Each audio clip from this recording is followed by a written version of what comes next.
ഒരു നാമധേയ വിശ്വാസിയായി ജീവിച്ചിരുന്ന കാലത്ത് ഞാൻ ദാരിദ്ര്യത്തിലായിരുന്നു. ദുരന്തങ്ങൾ നിരന്തരം എന്നെ വേട്ടയാടിയിരുന്നു. എന്നാൽ ക്രിസ്തുവിനെ രക്ഷിതാവായി സ്വീകരിച്ചതിന് ശേഷം എൻ്റെ സ്ഥിതിക്ക് ഭേദം വന്നു. ഞാൻ സമ്പന്നനായി. ഇന്ന് എനിക്ക് എല്ലാമുണ്ട്. സകലതും ദൈവത്തിൻ്റെ ദാനമാകുന്നു എന്നിങ്ങനെ സാക്ഷ്യം പറയുന്നതിൽ തെറ്റൊന്നുമില്ല.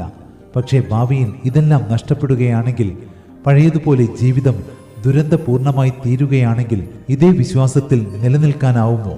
യോബിനെ പോലെ യഹോവ തന്നു, യഹോവ എടുത്തു, യഹോവയുടെ നാമം വാഴ്ത്തപ്പെടുമാറാകട്ടെ എന്ന് പറയുവാൻ കഴിയുമോ എന്ന് ഇടയ്ക്കിടെ സ്വയം ചോദിക്കുന്നത് നല്ലതാണ്. എന്തെന്നാൽ ക്രിസ്തു ശിഷ്യന്മാർ ആരും സമ്പന്നരായിരുന്നില്ല. അവരുടെ ജീവിതത്തിൽ ദുരിതങ്ങൾക്ക് കുറവുമുണ്ടായിരുന്നില്ല. സ്നേഹിത, ക്രിസ്തുവിൽ വിശ്വസിക്കുന്നുണ്ടോ എന്ന ചോദ്യത്തിന് ഉവ്വ് എന്ന ഉത്തരം പറയുകയാണെങ്കിൽ എന്തിനാണ് വിശ്വസിക്കുന്നത് എന്ന് പറയാനും നമുക്ക് സാധിക്കണം. ഈ ഉത്തരത്തിൽ നിന്ന് നമ്മൾ സമ്പത്തിൽ അല്ലെങ്കിൽ വസ്തുവകകളിൽ മനസ്സു വെച്ചവരാണോ അല്ലയോ എന്ന് വ്യക്തമായി മനസ്സിലാക്കാം. ദൈവരാജ്യം ഭക്ഷണവും പാനീയവുമല്ല, നീതിയും സമാധാനവും പരിശുദ്ധാത്മാവിൽ സന്തോഷവുമത്രേ.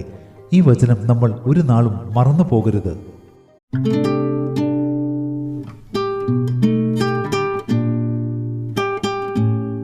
ഒരു നാമധേയ വിശ്വാസിയായി ജീവിച്ചിരുന്ന കാലത്ത് ഞാൻ ദാരിദ്ര്യത്തിലായിരുന്നു. ദുരന്തങ്ങൾ നിരന്തരം എന്നെ വേട്ടയാടിയിരുന്നു. എന്നാൽ ക്രിസ്തുവിനെ രക്ഷിതാവായി സ്വീകരിച്ചതിന് ശേഷം എൻ്റെ സ്ഥിതിക്ക് ഭേദം വന്നു. ഞാൻ സമ്പന്നനായി. ഇന്ന് എനിക്ക് എല്ലാമുണ്ട്. സകലതും ദൈവത്തിൻ്റെ ദാനമാകുന്നു എന്നിങ്ങനെ സാക്ഷ്യം പറയുന്നതിൽ തെറ്റൊന്നുമില്ല.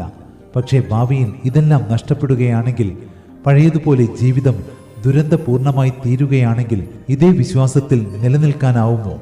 യോബിനെ പോലെ യഹോവ തന്നു, യഹോവ എടുത്തു, യഹോവയുടെ നാമം വാഴ്ത്തപ്പെടുമാറാകട്ടെ എന്ന് പറയുവാൻ കഴിയുമോ എന്ന് ഇടയ്ക്കിടെ സ്വയം ചോദിക്കുന്നത് നല്ലതാണ്. എന്തെന്നാൽ ക്രിസ്തു ശിഷ്യന്മാർ ആരും സമ്പന്നരായിരുന്നില്ല.